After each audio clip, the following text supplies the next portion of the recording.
Remember when I was supposed to write a book 5 years ago?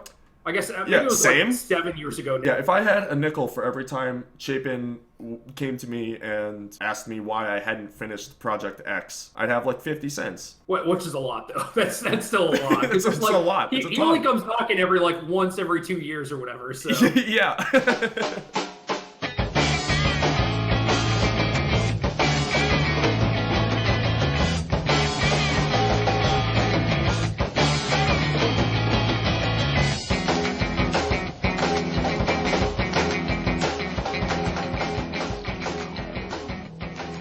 Hello, everybody. AJ Soccer here with another episode of the Nameless podcast, the sporadic video podcast that I do whenever I can. This time we have a very special guest, personal friend Gerry Thompson, who I love to death. You all know Gerry, professional player, content producer for StarCityGames.com. He was at Wizards for a while, and now he's back to the pro scene. All he does is crush invitationals and GPs. Has a PT top 8. You know. I have to apologize because this episode was recorded like 2 weeks ago, and I'm just now getting it up, for which I am very, very sorry.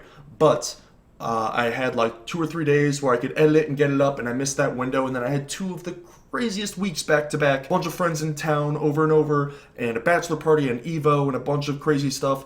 So I'm just now free to be able to edit and process and upload these videos. So I'm sorry that this is late, but I hope you enjoy anyway, and I'll see you on the other side. What I like to do on here is start with the introduction story, how we first met, and ours specifically, Mr. Gerry Thompson, is especially interesting. is it just the vintage one?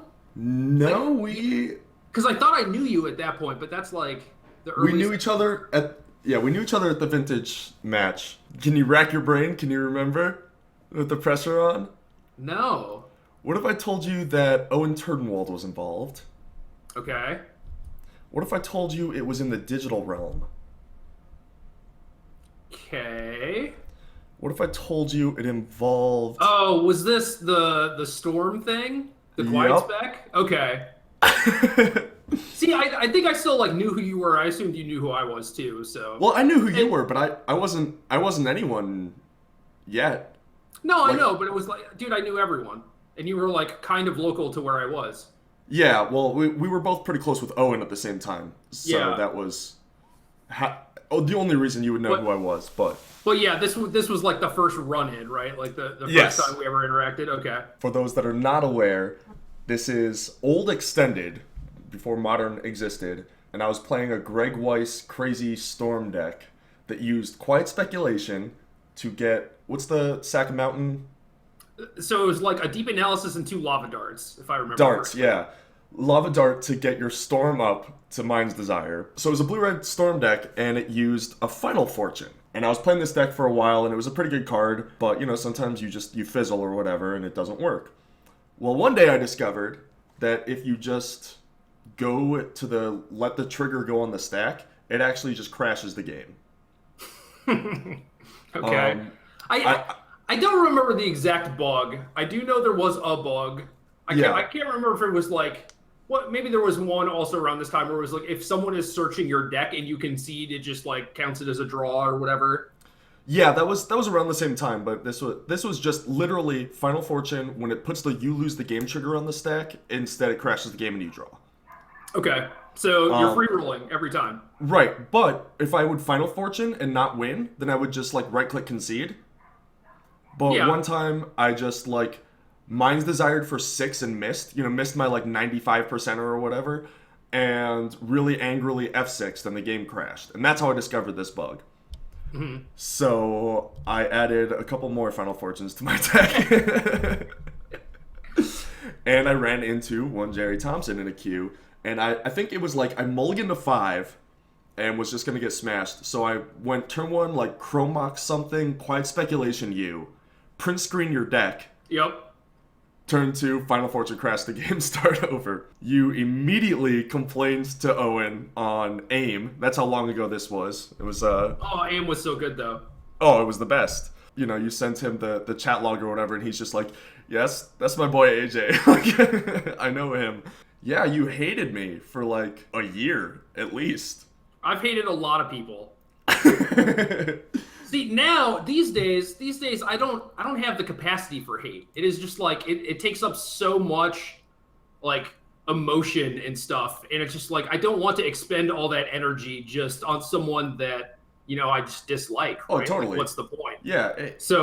Hate is now intensive. Now it's just like I would just like let you live your life, basically. I've basically like I may have threatened to report you. I'm pretty sure I did. Oh yeah.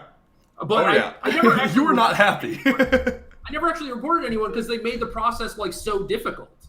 Yeah. Well, it hasn't improved, but. Well, I know it's basically like the same, like go to this website, click these 10 buttons or whatever. Like that, it also hasn't really, changed much since then. But yeah, it's a huge process for no gain. Like you don't, then get rewarded if they're caught abusing a bug, which is, by the way, not allowed. you can't do that. But I was 17 and it was like 8-man queues, so I was just gonna free roll everyone. Yeah, why not? I didn't know any better. And then we played in that vintage thing where I just pretty much got schooled. I appreciate that. Thank you. Yeah, absolutely. It was that Midwest vintage scene was absurd back in the day. Yeah, there's like 70 people in each tournament and like 15 of them were great, pretty much. Yeah. So. Yeah, and that's really where I started like cutting my teeth in competitive Magic, and was watching like Owen and Tommy Kolowith like crush all those tournaments. Yeah, TK was real good. He is a total boss. Yeah, and then we played, and you just played a Psychic. I Leyline of the Voided you. Mm-hmm. Played a Psychotog. Couldn't beat it, by the way. And yeah, and then I just died to a Psychotog and a handful of cards. Yeah, I think there might have been like a Firestorm involved or something, but whatever. Yeah, I definitely messed up a Thirst. Like I was just completely, like the way that the cards ran out, I should have won easily, and I just like couldn't piece it together, and you just outplayed me. I think once I played the Psychotog, I was like, all right, I just literally can't cast another spell because it was just like I need and you didn't. everything. I need everything for the +1/+1. Well, normally, like, the Abyss or, like, threatening 8 damage is not a thing in Vintage, but just, like, the weird dynamic of that game. Yeah, but, like, no one has any removal spells. Things like Abrupt Decay weren't printed yet, like... Yeah, I'm not going to have Smother in my Control Slaver deck or whatever. Yeah. And then I ended up top 8ing the GP that you won. Yes, in Denver. Denver, 08. And I think that's where we actually became friends and not acquaintances. Yeah, I don't know, dude. It's so hard. Like, I remember all these people, and through Magic you just meet thousands of people, right? Of course. And whenever I run into these people, like, it's just like my subconscious kicks in and just like, okay, I like this person. My body is telling me that I like this person, and I should like be happy to see them and stuff like that. And it's just like, I just feel like I've known them for forever. Like I cannot remember a time when I did not know this person, and if someone asked like, "Hey, how'd you guys meet?" or whatever, dude, who knows? I have no clue. I just don't remember anything. Like I'm pretty good with names. I'm pretty good with like, I remember this guy played this deck in this tournament or whatever, and I thought that was cool. But yeah, as far as like our first encounter, I just don't remember that for some reason. That's fair. I mean, I only remember it because it is so unique, and also, like, I looked up to you enough to be, like it was impact. You looked up to me enough to, like, scam me out of 6 tickets on Magic Online? Well, I didn't know it was you! You have, like, 50 Motos grade names, Who can keep up? That is true. But no, like, meeting you and befriending you made enough of an impact on me that it was easy to remember. And then... Word. Years later, we are traveling together to every Star City, grinding that circuit. I mean, we both kind of stopped playing the Pro Tour around the same time, and then that series launched. And I think I played one that was like local to me, and top 8'd, and that was just going to be that. And you were like, no, actually, this series is great. You should just do them all. Yeah. See, I don't remember that because it's like that's pretty bad life advice too, honestly. So, and I wouldn't tell that to anyone. So, like, that is definitely a compliment. The fact that I said that. I appreciate it. But yeah, I mean, they were really good, and it's like for us. I mean, I don't know exactly what your situation was. Like, I think it's like pretty similar to mine, where it was just like didn't really go to college, didn't really have like a full-time job or whatever. It was just kind of like making ends meet however you could, right? Yep. And yeah, just like flying to Japan for pro tours where you just get dead last and spend like $2,000 and just empty out your coffers, and you just go home like all beaten up and stuff. It's just like, nah, I'm kind of over that. Like, let's just start doing the circuit. And then they started doing like the level system where it was like, if you hit level 8, you get $250 per open weekend, and you get a play set of every set in standard basically as it comes out and stuff like that. And it was like, yeah, level 8 was pretty sick. It was, which is why they cut it, because it was just not worth it for them. It was really worth it for us though. But yeah, man, like doing that sort of thing where it's just like every weekend you basically break even, you know, like I would book 3 flights, and just be gone for 3 weeks. But, you know, I would chain 3 flights together. It'd be like $530 or something. And I would get $250 per weekend. So I'm like already up on that exchange. I'd probably like crash on someone's couch. And yeah, that was life. Just the like ultimate grinder year or 2 years of just like, I mean, I was just emptying my bank account to do like one of those 3-legged trips. Yep. And then coming back with like all of the checks that I got from them, making it so that I could empty my bank account to do the next 3-legged trip. Yeah. Dude, it was great though. Oh, it was awesome. And if you ever have like a really good weekend, you know, you like top 8 both times. I know you did that a couple times, right? Yep. And it's just like, hell yeah, we're just rolling, man. We are rich. Yeah, it was around the time that I had fallen off the train and was kind of stepping away from the game and playing more poker, and was just miserable. Like I just wanted to play Magic. Like it's all I wanted to do was play Magic competitively, but fell off the train and GPs were terrible, like value wise. Yeah. And it was like impossible to qualify for the Pro Tour because it used to be pretty easy with ELO and top 16 at a GP, you know, and now it's like only top 4 at a GP and there's no ELO, and so the timing could not have been better. And then the level 8 thing, like you made level 8 like a week before I did. Me, Alex, and Edgar all made level 8 like the week before the next set came out. Yeah. So that weekend cost Star City like $10K of just like for us 3. Well, I mean, to be fair, like you and I did it on the up and up, right? Like yeah. Well, that was the other thing, was the level 8 was, I mean, it was you and then me and then Edgar and Alex, where it's like, ugh. And then like Drew came up just short. I think Spagnolo hit it, but then started working at Star City instead of like. Yeah, and then CVM hit it like right before the last invitational, and that's when they cut it. Right. So it was literally just you and me like the whole time. Pretty much, yeah. Which is. I remember playing you round 3, coming off our buys and not getting a feature match. Do you remember this? I do. And we made sure that Glenn heard about it.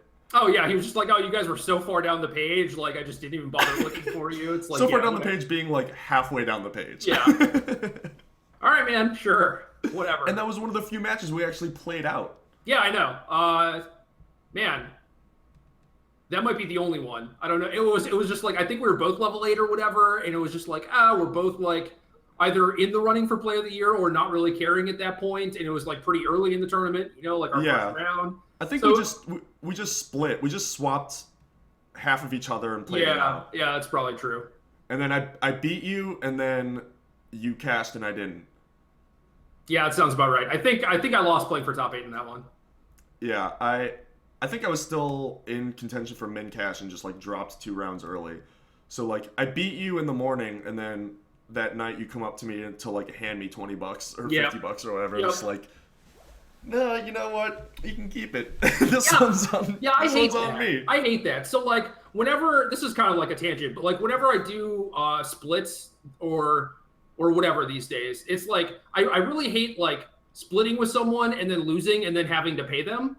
Like that is just the worst. It's the worst. So it's like instead of just like swapping 50s, I want to do something like, you know, winner gives loser like 10% of themselves or something. Yeah, that's a way better way to do it. And I've been on that end of it so many times that when you came up to me to like sheepishly hand me that, I'm like, no man, like you can't. Yeah. You can't pay me to beat you. That might have actually been the turning point where I'm just like, this is so stupid. You know, like I know it's stupid, you know it's stupid, but it's like it should in theory come up so rarely because it's like you start 3-0, I start 2-1, and we're both good. Like obviously you're a huge favorite to do better than me. So right, but yeah, then most of the time we just like we're in a position to draw into top 8, or one of us was scooping to the other, or I think one time we just ID'd in like round 4. That happened in Orlando. Yeah, in Legacy, right? Yeah, because we were playing like 4 misstep, 4 standstill, and it was like, yeah, bring on the control mirrors. Like, yep. Yeah, neither of us can lose a control mirror, and we're not even going to finish our match if we play it out. So yeah, that was one of the few tournaments where I thought like I broke it. Oh, for sure. I mean, misstep was such a like. I mean, there was a 2-week window where you could play them, and it was so far and away the best card, and people were playing like non-misstep decks or like playing 2 or 3 missteps in their blue decks, and it was just such a huge misevaluation of like what matters in the format, and like the value of just tagging a brainstorm for free is like unbelievable. My God. If I could just counter all of my opponent's brainstorms, I would probably never lose. Yeah, I've definitely force of willed more brainstorms than anybody else on the planet. That's probably true. I've started doing that against Storm a lot though. Yeah, you have to. Like, your counter's not going to be good when they go off. Like, they'll just duress you or whatever. Like, you have to stop them from going off. And there's also this thing of, I mean, it's not really a thing anymore, but with Delve, you know, Dig Through Time and Treasure Cruise, when they were legal, velocity was so valuable for, like, both for the Brainstormer and for the counter, where, like, just getting deeper into your deck and getting another card in your graveyard was worth it so much more than it was before. Not to mention things like Young Pyromancer and like Snapcaster and stuff, where it's just like you can just throw your brainstorms out there for value in this time period, and not exactly okay with letting my opponents like free roll ancestrals. Yeah, I mean it is often like it's hard to do if you don't see their hand or whatever, but like there are a lot of times where when someone is casting a brainstorm, it's because they are super weak. Right? Yeah. Because it's like otherwise they would be doing anything else. So yeah, exactly. Or nothing. They would do nothing or something else if they were strong. Yeah. So like them casting a brainstorm on turn 3 and resolving it is the difference between like them playing like more things that turn, untapping and playing a 1-mana Treasure Cruise, or just like you countering it and then they're just like go, and then they untap and they're like 4-mana Treasure Cruise and you're just like whatever, dude. You know? Yeah. Yeah. So changing gears a little bit, you've talked about your time at R&D a ton, so I'm not going to get too deep into that, but I want to talk more about coming out of R&D and getting back into, you know, professional level play. You're already gold this year, right? I will be officially gold after Sydney.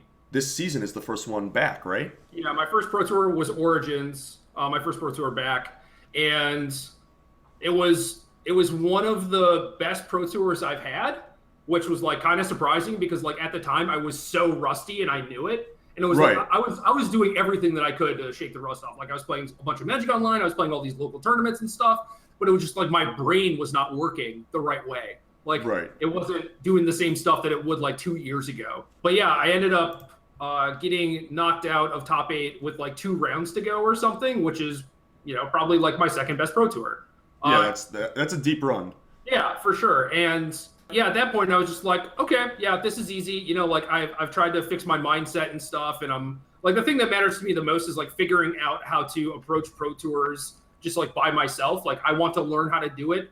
Like if someone were to hand me a deck and guarantee that I would top 8 the Pro Tour, I would just say no, because like the learning is so much more valuable to me at this point than just like actually, you know, making a top 8 or whatever. It's just That's like interesting. I just want to like figure it out for myself, because this has been the thing that it's been like the constant failure throughout my entire career, you know? You've had a very long and somewhat successful career, but it's like that breaking through has always kind of eluded you, you know? You were so much the best player without a PT top 8 for so long, and then you got your PT top 8 and you have what, like 10 GP top 8s? 11? What are we at now? 10. 10? And if I wasn't stupid, it would probably be 20, you know, like I can just like count. Yeah. Specifically like the times where I've like messed it up. So it's like, that stuff kind of gets me. You're like, yeah, it's like your career's like pretty good, right? But it's like I know that it should be better, and I know that it's that's exactly what I was getting to. I mean, you are so much. Your stats are so impressive to everybody, and yet it's pretty clear to everybody in the know that they should be higher. And that's a weird sort of thing to deal with, like in a tournament setting, right? Like, how do you manage that, or like your expectations, maybe? So, my expectations are basically nothing. Like, I've said this multiple times, especially within like the last couple of years, because it's been like a lot of reflecting, especially since like I was at Wizards, couldn't play Magic, so my mind was elsewhere. It was just like, man, like how did I like mess all these things up, right? And then there was a period of time where I like couldn't play a bunch of Magic immediately after I left Wizards. So again, there's like more time for like me to actually like think about stuff. So it's like I'm doing like a lot more theory articles and just like thinking about theory stuff. And as far as just like Magic as a whole, I just treat it as like one long session. It is not like, oh, I'm going to test for this tournament and hopefully I win this tournament, because you can't put your everything on just like the results of what happens in this one tournament. And over the course of your career, if instead of focusing on like, I need to win this specific tournament, it's like, I want to learn and get better, then eventually nice things will happen.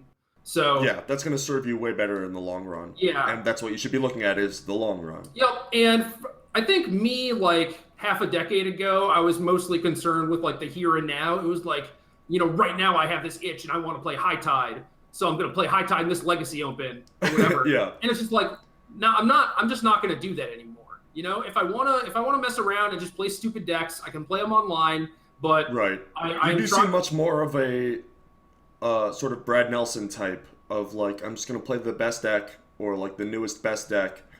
And yeah, I mean, you've always been great at like tuning it or whatever, and then play to win. Brad's been a pretty bad example of that, I think, as of late, because now he's just like trying to break it every week. Yeah, which is not what his success was before.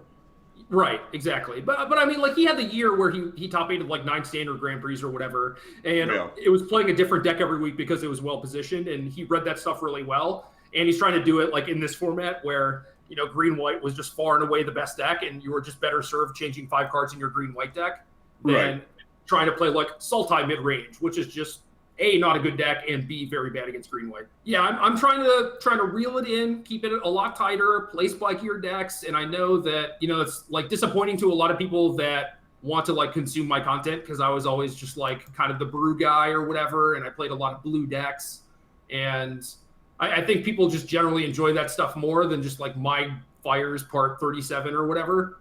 Sure. But I don't know. For me, it is all about padding my stats. And now there's like all these people that are just like, oh, here are some like Pro Tour stats and here are some Grand Prix stats. And I look at that on Twitter, Yeah, and I'm just like, ugh, my numbers are so bad. I want to be there. I want to be on those lists.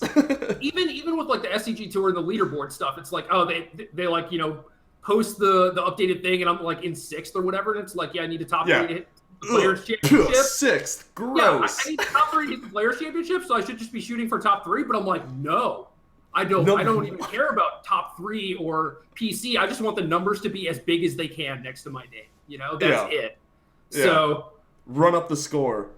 Yeah. And that's it, man. So I'm going to have like less fun playing Magic. I'm going to try and play better decks. It's basically what I've been doing. Like, once I figured out like the secret to Eldrazi or whatever, I was just like jamming that in Modern. Once I figured out how to build a good green-white deck, I was just playing that in Standard, and like that is just going to be a thing. Yeah, well, it seems like now more than ever, it's kind of one really big lesson rather than, it's kind of hard to explain, but it used to be like all of these small sort of nuanced things and, you know, these interactions and different game types that play out.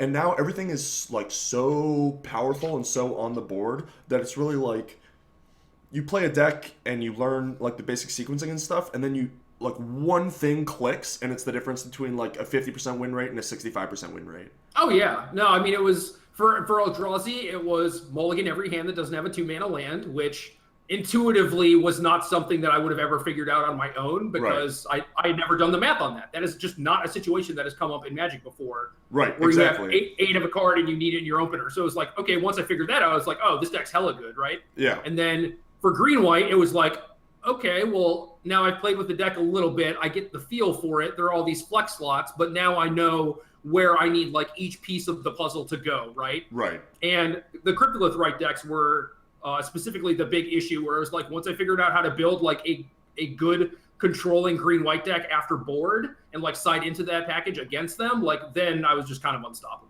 Well, yeah, because that was like really the one matchup that was really holding green-white back from like Cobblade unbeatable status. Yeah. And then fixed it. Okay. Yeah.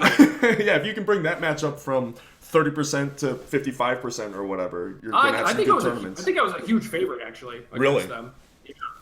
And it was even like, once I figured it out, they started like adapting kind of to beat the control decks, like with Reality Smashers and stuff, which I think made them even better against me. Right. And then they were like, oh crap, he has like a bunch of arrogances and stuff. I have to board into gates. Then I had to like dance around the gates and stuff. And it was like I don't know, just looking on paper, like they should crush me. But it was like my plan was so good and the deck was so good that it was just like, no, you have no shot. And you were like always at that pegged in the right place in the arms race, like always exactly a level above them. And yeah, you have the gate, I have Linvala, you know? Like, yeah. Whoops. So now that you have come back into competitive Magic, you've already locked up gold and are doing the Star City circuit as well. You also, speaking of Star City, went back to Roanoke.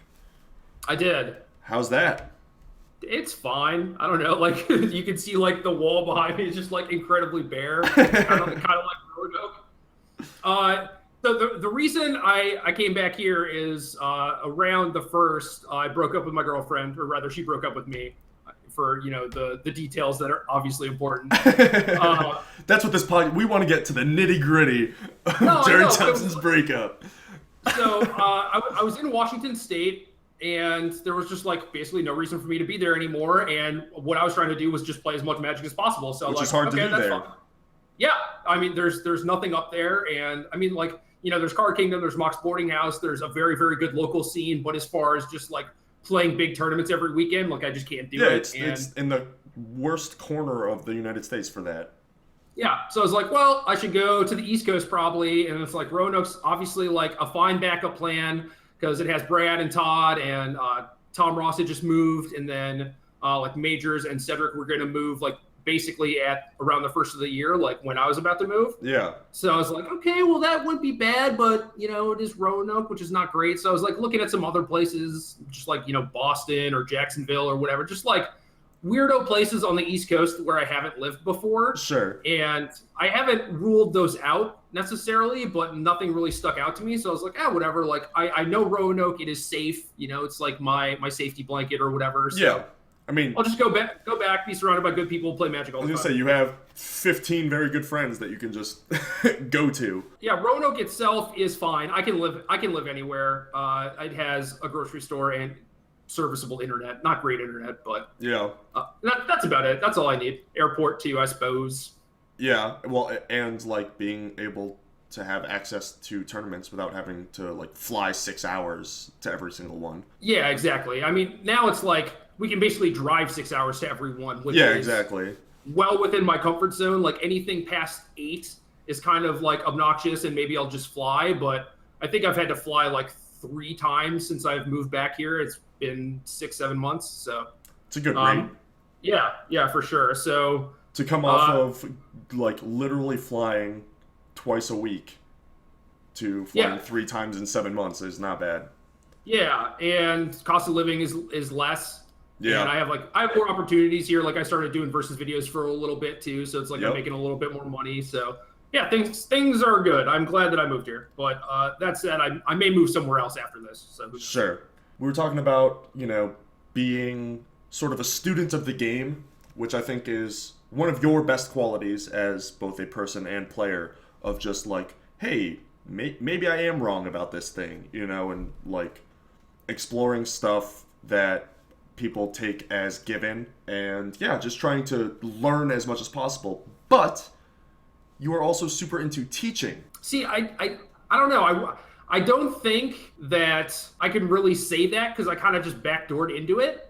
But you backdoor into it often is the problem. I know. So it was like, I was playing Magic, and I was like, no, I want Magic to pay my bills because I'm an entitled kid and I'm like kind of okay at this thing and I don't want to work a real job, right? So it's like I start writing, but I'm like very much writing for myself. Like you can tell it if you like read my writing back then compared to my writing now. And my writing now is very much like, no, like I need to connect with my readers and give them the information that they want, the way they are comfortable digesting it. And I am like way more focused on teaching now, just because it's just so much better and it's like so rewarding and I just absolutely love it. But like I did not set out to be like, oh, I'm going to teach people how to play Magic. It was just like I started writing for I think the wrong reasons, but then figured it out. And being a student, I think, and just like always trying to like learn and figure out how to do things better is like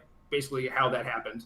Right. Well, exactly. And being able to sort of foster that all-important quality in other people is so rewarding and so fun. Good for you, too. Teaching other people, it's a rising tide lifts all ships type thing. Like, if we're all in a circle and we're all trying to learn and like gather as much information as possible, but then also like distribute as much information as possible, then we're all going to get better way faster than everybody else that's kind of just trying to do their own thing next to each other. Yeah. Do you want to talk about teams in Magic? I would love to.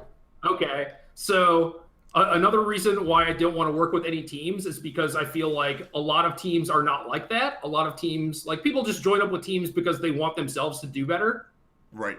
And that just kind of kills me, Like I don't want to be part of a thing where you're just, treating your peers like coworkers. And, if someone wants to like stray from the path and like play their own deck for whatever reason, like no one on the team is going to be like, hey man, do you need any help with your deck? Like I'm kind of set. Like, do you need anything else? Right. No, they're going to go to like Ben S and be like, yo, give me some last second draft tips or whatever. Like everyone is so focused on themselves. Like shame that person for trying to do their own thing rather than going with the team. Right. Yeah. And that's another thing. It's just like the making fun of people and stuff. It's like, I get it's all in good fun or whatever, but it's not for everyone. I don't like negativity now very much. Yeah. I certainly did before. It was just like, oh, you put one person down, but like bring 6 people up. Like that's a net positive, right? Like it's just basic math. Classic trolley problem. Yeah. Well, that's just not how it works, man. So I don't know. Ideally, I would have a team of people that all want to learn and succeed and see other people succeed. And yeah. Well, I think that's how teams start. Like most of the teams start with just like, 6 friends. Like that's how Channel started, where it was like, hey, we're all good and we're all in the Pro Tour, let's all do well. But then it becomes this sort of amalgamation of like all stars, Yeah. But even still, like I was with Channel like 2008, 2009. I was working with like Luis, Webb, Raptor, like Cheon, all those guys. And they got together because they were good at Magic and like pretty good friends. But I don't even remember, if someone was playing a different deck, if someone would be like, yo man, like, do you want some help with that deck? Or like, do you want to talk about your deck or whatever? It was just like, okay, you're doing something different from the group. You go sit in a corner. We're going to be over here working on black-white tokens or whatever. Right. And I don't know. Like at the time, I just like didn't think that was a big deal, but now it just makes me sad. And I do want to work with a group of people that just is more invested in everyone else's success than their own. And right now, that's really tough to find. Well, I mean, it is an individual sport at the end of the day. It is, but I don't know. At the same time, I see a possibility for like so much more, Like, you end up spending like a little bit more time helping people. But like you said, man, like if we're all sharing information, everyone else is getting better. Like eventually that's going to come back to you. Yeah. And it's going to make you better too. So helping you with your weird deck is going to teach me some like weird, unseen fundamental principle of the game that I hadn't seen from this angle before. And I can apply that to a deck that I build 3 Pro Tours from now or whatever.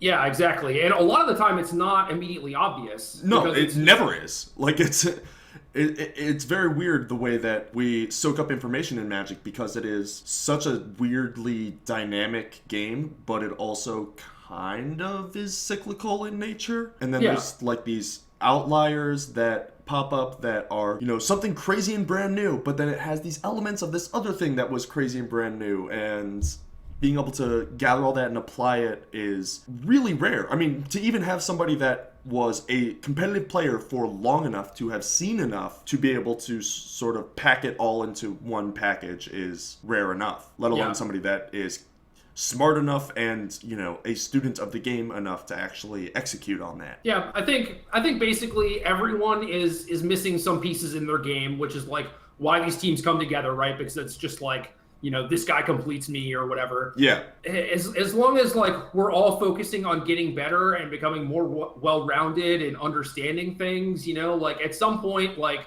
say there's like 6 of us, right? Like dude A is going to like have this idea that breaks it. And then like, you know, maybe next week, like dude 4 has an idea that kind of breaks it.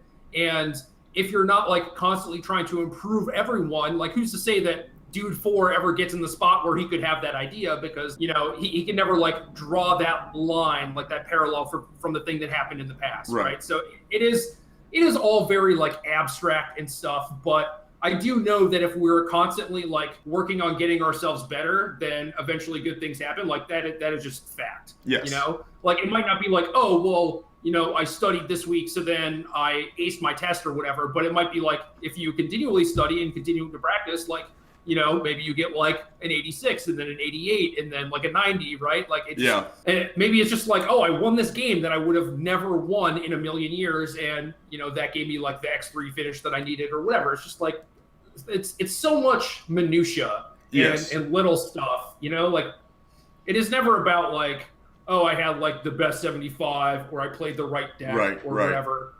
It's all the small stuff. Well, it's people, you know, newer players will come to me and ask, you know, what do you think about, good example, LA. I went with a new friend who is new to the competitive scene, and he asked me about Tron. And I said, well, I mean, I think Tron is bad, but also, more importantly, I don't think you'll learn from playing Tron. Yeah, I mean, that's kind of reasonable. I thought you were going to get to, like, how is Tron? Well, that's not a good question.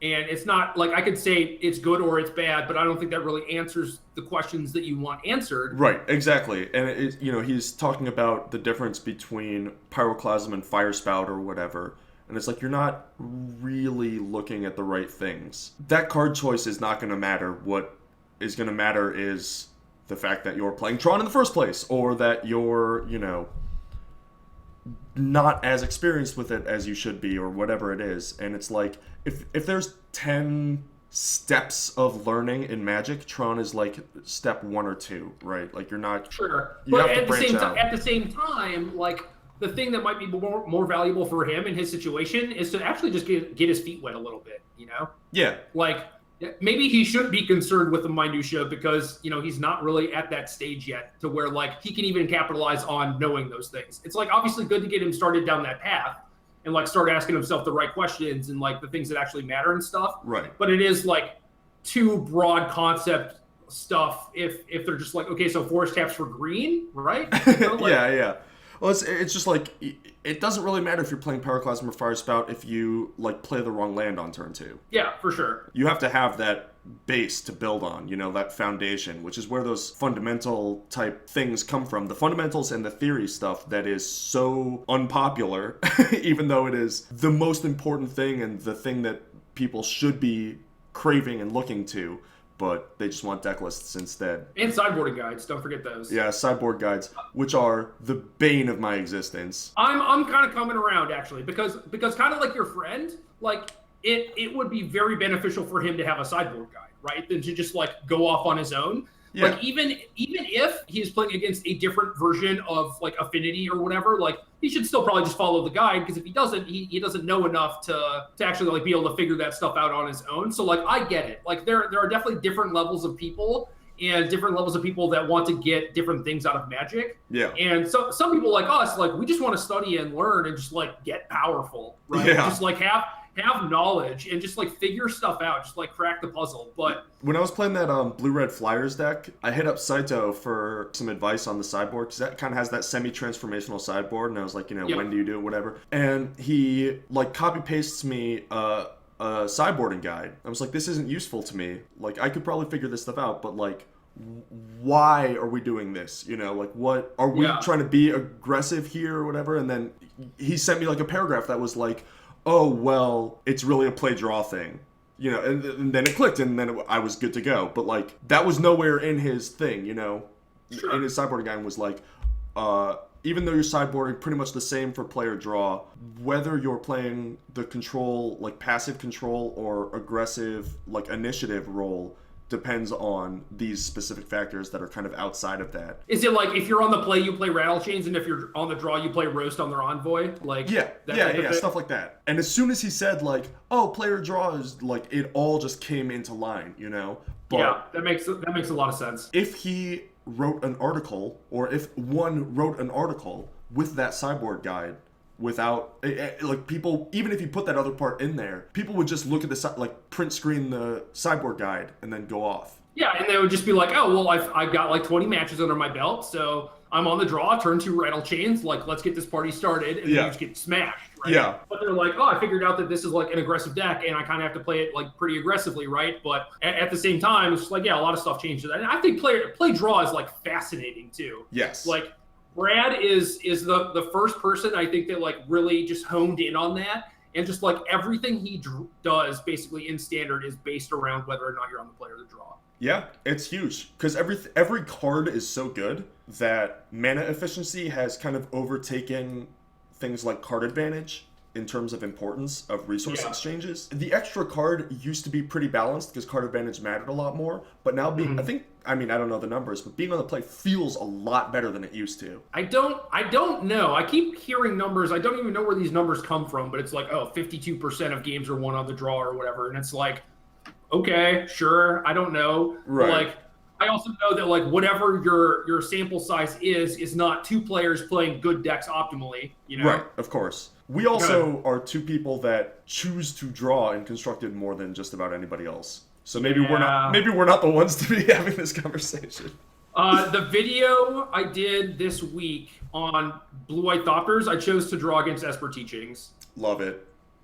That video actually didn't go up because like that guy ended up like DCing and just losing. But I wanted that to happen, like because we were in the middle of game 2, like after I drew first, and I was just like, and it was like pretty easy for me to make that decision too. Right. You know, just like, man, I haven't done this in a while. I wonder if it's just like been bad. But it's like no, because I mean his deck's like full of like Esper Charms, and he was aggressively mind rotting me and stuff, and like he's not putting pressure on me, and I want to make land drops and blah blah blah. You know, like so many things go into it, and I'm just like, hell yeah, snap off drawing first, and then he just DC'd and died, and I was like, damn it. I wanted to play this out. Yeah. Well, there's also the Vancouver Mulligan is massive. Because especially in fetchland formats, but even in not, being on the play and going to 6 is so much worse than being on the draw and going to 6. Yep. Because if it's like the land or the 1-drop you need, then you hit it. And in Modern, if you need to crack a fetch to play something on turn 1, then you literally don't get the scry. Right. If you're on the play. So that's another like weird factor that hasn't really been explored, in my opinion, deeply enough. I mean, people have made that observation, but like I want to see like numbers and discussion and. I know, but like Wizards, I think, is like actively discouraging that sort of stuff from happening because it's like they want there to be some air of mysteriousness to the game. Right. They don't want to be data mined and have people solve it. Like, I mean, it's if you look at MMOs, right, like World of Warcraft, every time there's an expansion, there is a 100% perfectly efficient guide for walkthrough for everything, like on the internet within 6 hours of like the expansion being released. And that's really terrible for the game because people don't like have the sense of exploring an adventure. Like they just look it up and then execute it. And, just Google it, you know? Like... Yeah, exactly. And so if it's too easy for people to just do that for Magic, that's really bad for the game. So I understand not wanting to get data mined, but I also think like from a theoretical standpoint, it's something that we should be looking at more. Like the Vancouver Mulligan is so new. Like people don't really miss their scries anymore. Like that was a thing for a while. Yeah. And people are kind of getting used to it, but like in the grand scheme of things, it is a baby. Like it is brand new to the game and super unexplored. How should this change how we build decks? Exactly. You know? Exactly. That was a thing that I thought of like when it first happened, but I haven't really explored that, you know? Right. Because I mean the payoff is probably pretty small and also completely unseen, right? It's Right. It's not something that you're really getting massive, obvious payouts for, where like the lights blink and the coins come out and you celebrate. Like nothing, no alarms go off when you're like, hey, putting this extra land in my deck because of this thing is good. Or, just having like lower land counts Right. might be good. Like playing Magic with Tom Ross, like we traveled to, I think, Atlanta and Orlando were the two opens that he won. Yeah. And then, so he's played 3 out of the 6 opens this season. He has played some sort of 18 land white weenie deck in all 3, and he has gone top 8 win-win. Pretty good rate. Those are, average is like 2.3 or something. And he just like figured stuff out before Orlando too. He was like, before he would just keep like any one lander, because it's like any hand is going to have like a bunch of 1-drops, right? So he's just like, yeah, any one lander's fine. And then he was like, I keep losing, like even he might even like hit the land and like flood out and stuff, but he was just like, no, if I miss once, I need like 2 Thalia's lieutenants to come back. So now he just like tightened his range up a bunch, and I think it might matter if he's on the play or draw or whatever. Yeah. But he would just like give me these random epiphanies like as they happened, and it's just fascinating because it's what you're talking about in action, because he's actively thinking about this stuff. Yep. And he's like building his decks in, like he has lands in his sideboard, so he can like always change his configuration. He sides down to 17 lands a lot. Yep. And he was the first guy to do a lot of that with like Boss Sly too. Yeah. And then now applying that to the white weenie has its own set of lessons. So he's like starting 18, siding down to 17 a lot, like even on the play. And then people are like, oh, I don't like 18 land. I'm going to play 19 and then not side out any. And they're like, man, why don't I win as much as Tom? Tom must be the luckiest guy in the universe. Well, also true, but he's also playing better. And like, dude is just wicked smart, obviously. Like, in case you didn't know, because he basically never talks. Like when he does talk, it is a nugget of wisdom, and you should listen. Yeah. And now I think it is like 2 1-drops, 2 Thalia's lieutenants are like the only 1-landers he'll keep, and that might even only be on the play or on the draw. I think only on the draw, but like I don't know. Like that it might have also changed within the last. But that's week, like a really dynamic range, right? Like it's not as absolute as like 1-lander, yes, no lander, no. Like it's constructing hand textures of the specifics like that is something that is a lot deeper than most people make their mulligan decisions based on. Like it's usually just lands and spells keep, Yep. No, I mean, for me personally, I think I do this really well, where it's like, how is my opponent playing? Like, how are they approaching the matchup? Like, do they think that they have to kill me just like as soon as possible? Because if so, like I need to sideboard way differently. Yes. And if they're just like, kind of bubbling around, and they're just like, oh, my hand has 3 ETB tap lands, like I'll just keep that, whatever. Then I'm just like, okay, this guy's gonna give me a little bit of time to set up. Like I can have keep like this a slightly higher lander on the mana draw curve. or whatever. Yeah, or even like, if I miss a land drop, I can like I'll have time to draw out of it, right? So it's like there were a lot of times playing green white where I was like, all right, I'm gonna side down to 25 land or whatever, because even if I brick once, like I'll be fine because they're not trying super hard to kill me, and I can have like a more expensive curve and whatever. And then there were like dudes like I play against Chihoy in top 8, and it's like dude is trying to kill me. He's playing like tight aggressive. He has like negates and den protectors to get him back.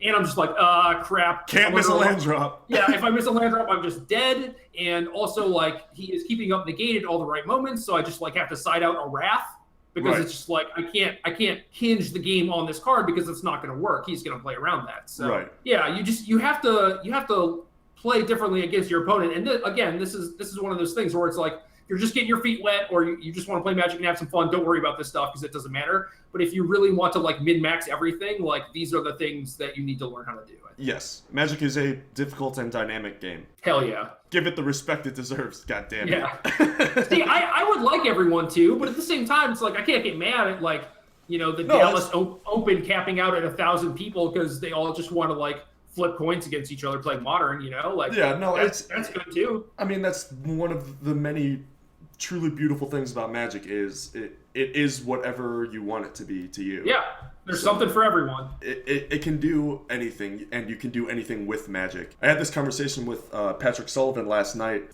We get a lot of questions, and I'm sure you do too, that especially when you were streaming, but also like doing your content and stuff, where people are like, what's your favorite Magic card? Or, just kind of like the generic tropey questions like that. Yeah. And I kind of have pretty like scripted answers for a lot of them because like you can't just be like, who cares? That's not something you can say to somebody that's like a fan of your work and is trying to engage you. Yeah, I mean, I started making a list. I have a list in my phone of just like my top 10 or whatever. Yeah, but like if before I was a writer for Starseed or whatever, if somebody asked me that, I'd be like, screw you, like go away. Like it doesn't matter. That's not what Magic is. But they're all tools. They don't have names. Exactly. But now it's like, no, like I genuinely am emotionally attached to certain cards, so I can give them as answers for these questions. Blah blah blah. But I have pretty like scripted answers for a lot of those questions, and it's really interesting when I get a question that is interesting. Yeah, I love it. So I like it because it's generally something that I haven't thought about before. Yeah. Which is great, because then it challenges me. And then it also shows that like someone else is like thinking on a deeper level, which I just really appreciate. The one that sort of prompted me to think about this was the other day I was streaming and somebody asked me what the biggest regret in Magic for me was. I think it was something like that, where it's like, what was the one play that you made that you wish you could take back? And I thought that was a really cool question because like it's not like what's the worst play you've ever made, because we've all made really bad plays, but like in a key spot where it's like you're not sure, like what spot would you like to get back? I love that question. I don't know. To me, that is like a nice way of saying like, what was your biggest mistake or whatever. But I get it. If I've made really bad plays in like round 3 of tournament or whatever, but like I would still take the spot back where I made a decision to give myself 40% equity instead of 60% equity when I was in contention for a PT top 8. Sure. I think that question leaves you room to interpret it in that way, which that interpretation is what I find interesting. Yeah. I don't know. Like for me, it's just like I learn from my mistakes and try not to get punished by them again, and that's basically it. I don't like dwell on stuff. Right. I basically have no regrets. Just like if I mess up, like then it's on me, and I will deal with that basically, and then it's over. It's yeah. Can't fix it now. Right. Exactly. So. Can't go back. No point in harping on it, but I will definitely, never do the same stuff twice. But I don't know. There was a match against Brad Nelson. I don't know why this just popped into my head, but it was like the world's most obvious thing, only because it was like Brad playing against me and me playing against Brad, so he played a Sword of Feast and Famine, some sword, right? Where he had 2 mana and hadn't played a land, and I also had 2 mana. And I also think that like I should have probably played my turn differently, but I had a mana leak and a dismember, I think. Maybe so I'm messing the situation up basically, but it's like I know that he has like Spell Pierce plus another land to equip, right? So he doesn't want to like play a land and have me just like not mana leak it, like he wants to trade Pierce for my mana leak. Right. For whatever reason, I think I would have been better off just like casting. Oh, maybe I had 2 dismembers. I think that's what it was. Okay. So I could not mana leak it because his Spell Pierce is very obvious, and then he just like plays a land and equips. I dismember, he pierces, I dismember again. And while that is like kind of bad for me because I'm like losing 8 life and killing a Squadron Hawk or whatever, like he doesn't get to like untap his lands and play more spells, right? Right. And for me, like he was just like sword with 2 mana open, and I was just like, God damn it! Like I know exactly what this is, but then like, you still make the textbook play. Yeah, for like no reason, and that's just like disappointing, because like you had the read but didn't have the guts to like go with it. Yeah, I just couldn't go through with it, and that's happened a lot actually. That has happened a lot where I'm just, my gut is smarter than I am. Oh, totally, same. You just know something, but, like, could not explain to somebody after the fact why you knew it in the moment. Yeah, why won't I just leak his sword instead of double dismembering a Squadron Hawk? Yeah. Right? Like, that doesn't make any sense. Yeah, but if you know, you know. Yeah, so I think I was 8-0 in that Grand Prix. I lost to Eric English last round of day 1. He was playing Twin. And then I probably messed up that match because like every time I lost a Twin, I felt like I messed up. This is like probably post-banning. Sure. And then round 1 of day 2, I played against one of the British guys. I don't remember his name. And he was playing like the mono green Eldrazi deck. And I literally lost because I had I had the World's Fair. I had like Jace, Gideon, not big Jace, but like, baby Jace. Yeah. And like a Myria Angel, like Hawk Sword. I just had it all. And he was like Emrakul, and I was like, yeah, whatever. And then through a series of stuff, basically all I had to do was block his Emrakul with my whatever from a Myria Angel. I don't know if there's like spirits or birds or whatever. Bird spirits. Yeah. Probably just birds. But I was like, yep, I'm dead, because I just forgot that I had a thing, because it was like 1/1 written on a sheet of paper. Oh, no. So it was like, I go 8-0, lose to Eric English, lose to that guy, and then I think I played Brad that round, and then that happened, and it's just like, yep, that's one of the GPs that like I probably should have like top 8'd if not won. Yeah. That was the one that Yuya won. So it's just like, yeah, obviously the dude that keeps it tight and is just like best of all time is going to win the tournament. You want to talk about somebody that cuts lands and plays like aggressive mana counts, especially like play draw stuff. Yuya was doing that for a couple years at that point. Yeah, I whenever I get like a deck of Yuyas and I'm like, oh, I want to try this out, I generally just add a land. Yeah, same. You have to. He's a psycho. So you are now doing a new thing, which I've been begging you to do for a long time, which is a competitive podcast. Was kind of waiting for the right people. Yeah. I think that's my excuse. Well, that was one of my first questions, is because you're doing it with Michael Majors and Andrew Brown. I wanted to ask you about why them and why now. It's weird because I felt like I got to a spot where my life was good. I was at like the right amount of happy between like how much time I spend working, how much time I spend traveling, and how much time I spend just like doing me stuff, Sure. And I was just like, I don't really want to change this. And then I started doing the podcast, and now I started doing versus videos again. So now it's just like, I'm just like really exhausted all the time, which it doesn't sound like a lot of work to most people. It's a lot more work than most people realize. Yeah, that is the one thing that I kind of want to stress, is that like traveling every weekend takes a lot out of you. You know? Absolutely. So. And a Magic weekend. Yeah, I mean, plus I'm playing Magic. Like back-to-back 12-hour days playing the hardest game at the highest level, and then, all these travel times between, and then you don't get a day off because when you get back, you have to write about it. Yep.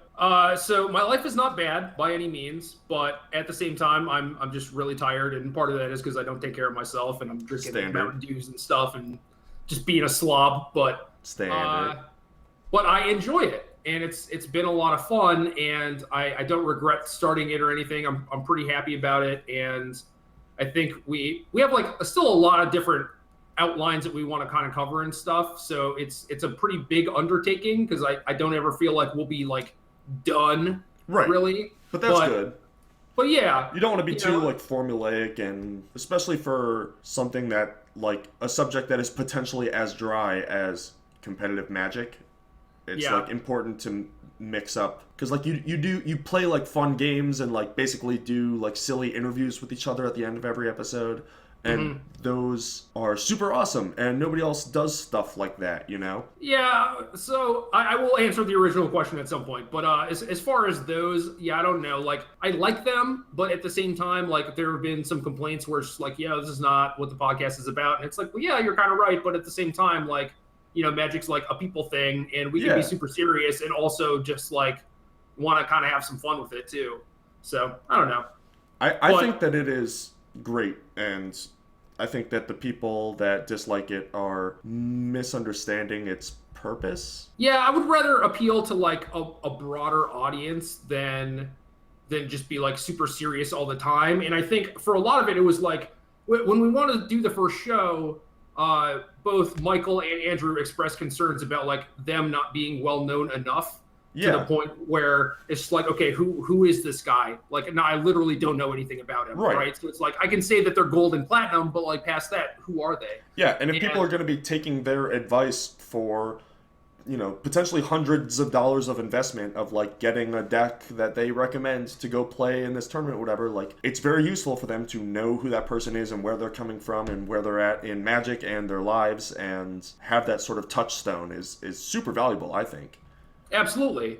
And it was just like, well, we could just do like an intro episode where it's just like, oh, this is me and like what I do and what my story is. And Majors had actually just like done a podcast with exactly that for, I think, like MTG Pro Tutor or something. Sure. And he was just like, yeah, I really don't want to do that again. You know, I don't want to like talk about my private life or whatever. And it was just like, yeah, it just feels weird to do a podcast where we just like talk about ourselves, even if it's for like half of it or whatever. So I was like, yeah, screw it. You know, like we'll talk. They will eventually figure out that like the things that we're saying are correct or, you know, close to it, right? Like we have a high hit rate. It's like, and these guys are really, really smart. I wonder who they are. Yeah.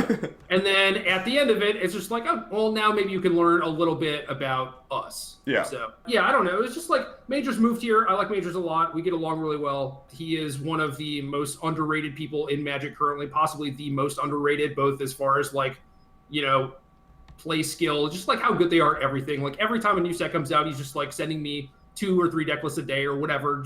And they're all things that I have not thought about. And it's like, you know me, man. Like I'm going through like most of the stuff that is possible. Yeah, and absolutely. He's just better at it than I am, which is freaky. He is great, and I've been saying it for a long time. Yeah. Just like you go back and watch some of his like legacy matches and stuff. He would just like show up to a random open, maybe he would be in Atlanta or whatever. He would just casually win the tournament. Yeah, playing great the whole time, and it's like, yeah, this is the 3rd time I've played Legacy in my life. It's like, yeah, what are you doing? Like, how is that possible? Yeah, it's absurd. Nah, he's platinum now, which I think he's like the new Steve Rubin as far as like dark horse stuff is concerned. If you want to go down that route, sure. Describe someone who's platinum as a dark horse. So what you're gonna say is that Michael Majors is going to win a Pro Tour next season? Maybe. I don't know. I mean, he is certainly capable. Yeah. But right now he's trying to figure stuff out too. He's like bouncing around from team to team. He was on East West Bowl. Now he's on Eureka for this one. And sure. I think he just needs to find a good group, and then everything will be good. Andrew is a dude who I played at a team GP. And have you heard this story? I don't think so. Oh, okay. So it's me, Josh Cho, and Cho is playing against JC, who won the Eldrazi Pro Tour. Yeah. Or no, Cho is playing against Eugene Huang. Sorry. And then on the other end, Raptor is playing against JC, and I'm playing against Andrew. And it's the last round. We started 8-1, and then we went like maybe 0-4 or 1-3 or something, right? And we probably could have drawn into money, but it's just like, no, I'm not even going to look at it. Who cares? Like, just want to play, want to feel something, right? We sit down. This other team also doesn't say anything. There are like no introductions. There's no like BSing or anything. No small talk. We just get down to business, right? Love it. Yeah. And I'm just like, thank God this is not like some dudes that are just like, look, man, we could really use the $150. Can you please just draw with us? And then we're just like sad. Came to game. Yeah, exactly. So I'm playing this game against Andrew. I'm like this teamer deck. He's like some blue-red, like all crappy creatures deck. And I'm kind of just beating him up. He like basically has like no good attacks, no good blocks because like all his creatures are so small and stuff. And like maybe he got me for like a couple points in the air with the 2/1 prowess flyer or something. Sure. And my subconscious is just going off like he has active treason.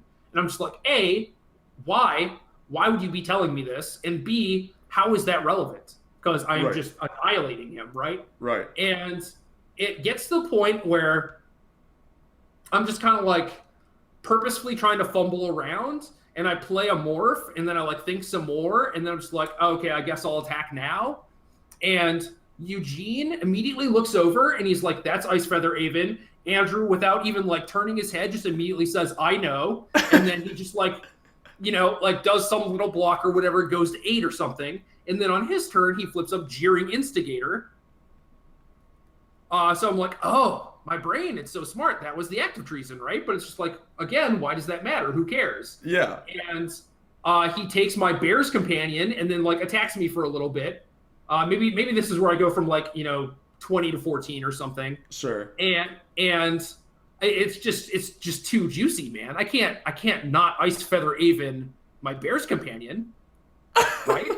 Because I save 2 life, and I feel like, you know, he's trying to race me somehow, and then I just get like another 4/4. That is great. So I do that, and then untap, like replay my thing, attack him down to like 4 or something, and then he untaps, casts Barrage of Boulders, only having a 5/2 in play that has, you know, Ferocious. Whereas if I just like kept the Ice Feather Aven, I just couldn't lose, but instead I died to Barrage 4 Exaxes. Wow. And then just like, this all happened in like 6 minutes or something. And he's just like cool the entire time. just like picked apart. Just, yeah, Barrage exactsies you. We just, like, silently pick up our decks and start shuffling again. Wow. And it's just like, who are these guys? Yeah, you're like, hey, you want to do a podcast with me? Yeah, but kind of. It was just like, my God, like, these guys are just massive. Like, I haven't seen stuff like this since, like, the early 2000s. You know, like, money drafting type of stuff, right? So I'm just like, who are these guys? Yeah, that is classic, like Gabe Walls era 3v3 type of play patterns. Yeah, it's just like you have the World's Fair you can't possibly lose, and then you do, and they just make it look not close at all. Yeah. And his teammate like scouts out my morph, and he's just like immediately on top of it too. It's just like, dude, I know, don't even bother telling me that crap. You know? And I just walk into all their bull crap too. It's just like, come on, man. Like, who are these guys and why are they X and 5, right? Isn't he like super young too? Yes-ish. I think he's like 22, 23. Yeah, that's this was a couple years ago, right? So yeah. So then, maybe like 6 months later, there's a standard Grand Prix in Denver that Andrew wins, and I'm just like looking at the standings or whatever, and I'm just like, I feel like I know that name, and I see the picture, and I was just like, that's the kid. Like, that's the guy. That's the Barrage of Boulders guy. So I start doing a little bit of research, and I think at this point, like, Eugene had already like won a Grand Prix or whatever. Yeah. And JC was still like very, very quiet, but I eventually like met him in real life in Seattle a couple times, just like playing at Mock Sporting House. He's also just like silent assassin type. Yeah. Andrew told me a story about where he played 2 Empty the Pits and 5 Tigum Schemings and 33 land in a Moto sealed PTQ. Wow. And he lost playing for top 8. What a genius. And he was just like, JC's crazy. He's a crazy person, but he's like crazy in a good way, you know, because he's not like super crazy. He just like does fun stuff, but he thinks it's good, and it's usually. He's like the guy that plays the 39 Forest, Lost in the Woods, or yeah, exactly. Like he's just like always willing to try stuff. It's just like a lot of people are like, all right, these are the rules. You know, we're gonna color in between the lines, and he's just like. Yeah, but what if I do this? Yeah, exactly. What happens? I love it. I love that. So I'm just like, all right, these guys are all gas, and I posted a thing in my article where I was just like, in case anyone was wondering like who this kid is, like this is the story, and like Andrew and Eugene are both very good. I don't know when JC is going to win something, but he is, you know, because you don't get like hooked up with those two guys without also being insane. Right. And apparently like Andrew read that article and like said something in the comments or whatever, and then like we just kept running into each other at tournaments and stuff, and we would like he's kind of green, you know, he hasn't been playing like competitively for all that long. He's a little baby. Yeah, so like we would talk about things, just like general even Majors theory stuff. Majors is like 25, but in Magic years is like pretty young. He played his first Pro Tour when he's 15, actually. Okay. So he's not been like going hard since then or whatever. I think this is like the first, you know, like the last 3 or 4 years maybe where he's actually just been like, oh, okay, I guess I'll like, go to all these Pro Tours and stuff. Yeah. But yeah, I don't know. Like Andrew was also just like a lot of fun, and then Majors got on East West Bowl, and I was like, all right, Majors, like if you guys are hanging out and you like don't like anyone on the team or whatever, go talk to Andrew, because like Andrew's super cool. I think you guys would get along. And he's just like, I don't know. Whatever. You're like setting up play dates for them. Yeah, basically. And then they hang out, and they're like, you know, just, the next time I see them, they're just like, you know, arms around each other, and they're wearing each other's hoodies with like their own names on them and stuff. Love it. Which is like the icon for the podcast currently. Yeah. And yeah, that's about it. So it's just like we all kind of got together, and Andrew's thing is he's just like mono positive. He's just like, dude, you guys are great. Like, we're great. We should like do a podcast or something. I'm just like, that's okay. Awesome. I'm just like, okay, whatever. And he's like, wait, really? I was like, yeah, sure. Like, this is something I've wanted to do for a while, and now I got the peeps. So yeah, everything finally lined up. So that's it. That's my long-winded story. That's pretty awesome. Well, you guys are like 5 or 6 episodes deep now. 6. We did the 7th. I have the file. I haven't uploaded it yet because I'm doing okay. this, I think I've only heard 5, but it is awesome, and I highly recommend everybody listen to it. It is the Game Podcast, GAM, which is just your guys' first initials, Yep. and then you misspell it. Is that a good name or not? I thought it was pretty clever. It's good. You need a fourth person whose name starts with an E. But no, so like if you go to like the SoundCloud URL, it's like game-e whatever, like episode number. Oh, that's awesome. So it kind of works out actually. That was completely on accident though. I was gonna say you need to get Eugene Wong or someone with a. That's what Andrew said. He was like, "Guys, can we get Eugene on the podcast? Like, because then it would actually be game." I was just like, "No, no. Four people is just too many for the podcast." Yeah, I mean, so what was the last one we did? Was the last one the Kevin Jones one? Did you listen to that? No, that's the first one I haven't heard. Okay, yeah. So we had 4 people. It was kind of tough, but it was mostly just like we want to hear Kevin talk, basically. Sure. So we got to do that, and I think that worked well because we're not trying to split it like 25% equally. Right. Yeah. It's clearly like sort of a team interview for most of it. Yeah. That's the way you need to do it. When you have like all of the old like state of the game, and then Cedric's game state knockoff for Magic, where it's like 4 or 5 people, you basically just need one person in charge. Like you need a host, which is right. Not really anything that any of you guys want to do. Is well, I think I'm good at hosting, but I also want to talk a lot. So exactly. Yeah, like it's pretty bad. You're all capable of hosting, but it like diminishes your role. You would need like Ruben Bressler is like a host, Sure. Like that's the type of guy you would need to bring in if you wanted to do like 6-person podcasts. Yeah. Like that's how the Around the Horn and like Sports Center type shows are run. Like you just need. Man, we did Above the Curve. We had like 4 people on there with Glenn Jones hosting or whatever. I was gonna say Glenn is a host. Yeah, for sure. That's what you need, but it's a hassle because it's 2 more people that you have to schedule everything with. Yeah. No, this has actually been pretty easy, and I'm glad that everyone is like committed to actually doing it, and we haven't had an issue with like people not being able to do it or not wanting to do it. We've gone 7 weeks in a row, which is pretty impressive, I think. Yeah, no, for sure. They say that it's week like 14 is like the tipping point. Like if you get to 14, then like it gets easy and you can just free roll after that. But that's tough because the Pro Tour's happening. I think we have to take some weeks off because the boys are going to be gone. Sure, I think that counts though. Okay, fair enough. Well, not like count as weeks, but don't count as stopping as long as you pick it up again. Because like it's all about momentum, right? Like if you just take an arbitrary week off, then the next week getting back together is harder, and it just puts strain on the team. Agreed. Game Podcast. It's on SoundCloud. You can also follow the Twitter, right? It has its own Twitter.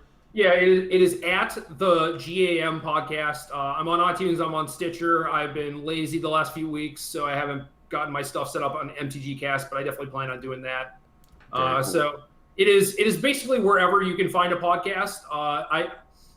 The one thing I do not like about the name is how poorly it interacts with search engines. Yeah, it's not exactly SEO.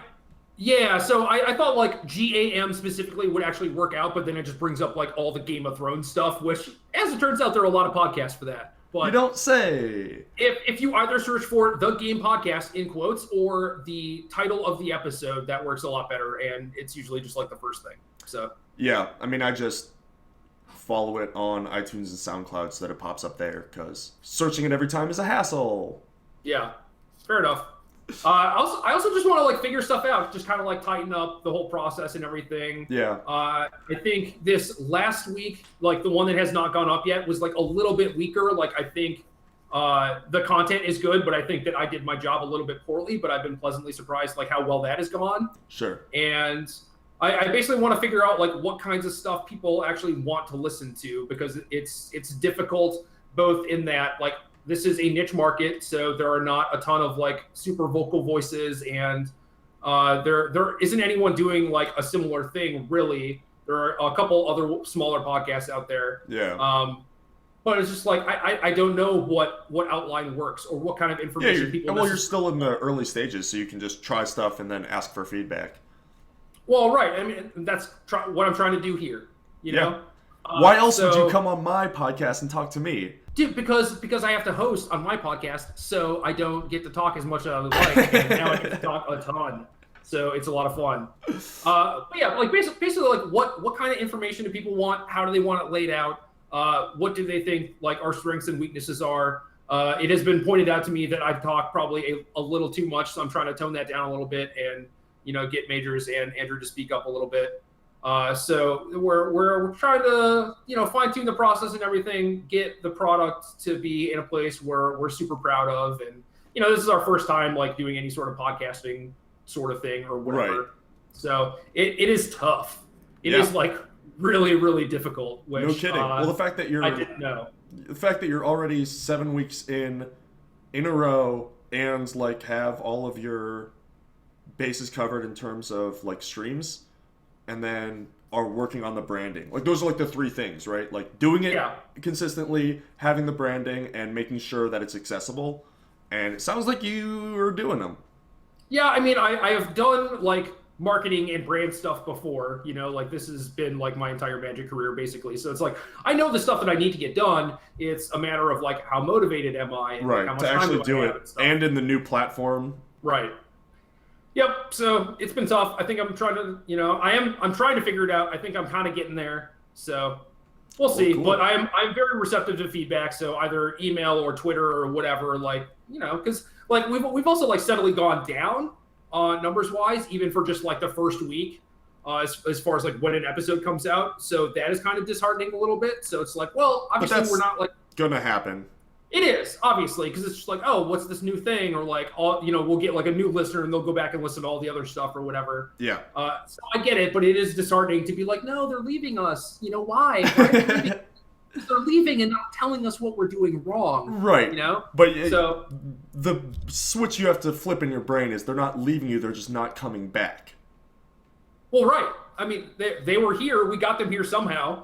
But how do we get them to stay? We gotta rein them in. Right. I want it to be a place where people like actively want to go, not just like a thing that's like in their queue and they'll listen to it if they get around to it or whatever. So yeah, but that's just a time investment thing mostly. Yeah, I mean our episodes are kind of long. Initially, I wanted to shoot for like 45 minutes, and then we just always talk for an hour. So yeah, I mean an hour is about the right length, but it's just like to get the graph to go back up, you just have to keep doing it. Yeah. Well, I want. Ideally, I do it better and keep doing it. Well, doing it better is a given if you keep doing it. I don't know, man. So people say like, oh, like practice makes perfect or whatever, but I think like good practice makes perfect. Oh, but definitely. If you're like, if you just continually do something poorly, like you're not going to get better at it. You're not wrong. I'm not disagreeing with that. But even accidentally, you'll pick up something. But then if you're actively engaged and are looking to learn, then it just expedites the process. Oh, I am, as always. I just can't help myself. I basically don't like being bad at things. Probably not healthy, but probably pretty profitable, like pretty like useful. It is useful. It does mean that I don't start a lot of new things. Yeah, exactly. That would take like a long time to get good at or whatever. So yeah, I am the same way. But it's like kind of a symptom of just like you're really good at the first two things you tried. And so you're just like, oh, this is the normal thing. Like I should just be great at everything. No, I don't know. Because like I played sports and like I don't know, did a bunch of stuff before I started playing Magic. And maybe I could have been good at sports. I don't know. But once I started playing Magic, I just kind of stopped because it was like between that and like reading and video games and stuff like that, those were more my jam. Yeah. And I did not know that like talking was going to be my jam, but I love it. It's really fun. It is. Talking about Magic specifically is... Well, just talking about anything that you're passionate about, right? Right. But the best thing to be passionate about is Magic, so here we are. Sure. Well, Gerry, thank you very much for talking to me. Yeah, anytime. I love it. Well, I'll definitely have you back. We'll do some other stuff together, but I strongly recommend everybody check out the Game Podcast and follow Gerry on Twitter. And I don't know, what else? Where else are you? Twitter mostly. And all the Star City stuff. Yeah, I mean, I got the shirt on in case you've never heard of Star City Games. I don't know how you would find this video, but maybe you need a reminder that the site exists. I don't know. So my shirt says life is too short, so yeah, okay, that's a good reminder too. it's important. Basically, Twitter is like the best way to like engage with me in some form. Just like ask me a question or give me feedback or whatever. There you go, people. Well, thanks again, Gerry. Have a good one, my friend. You too.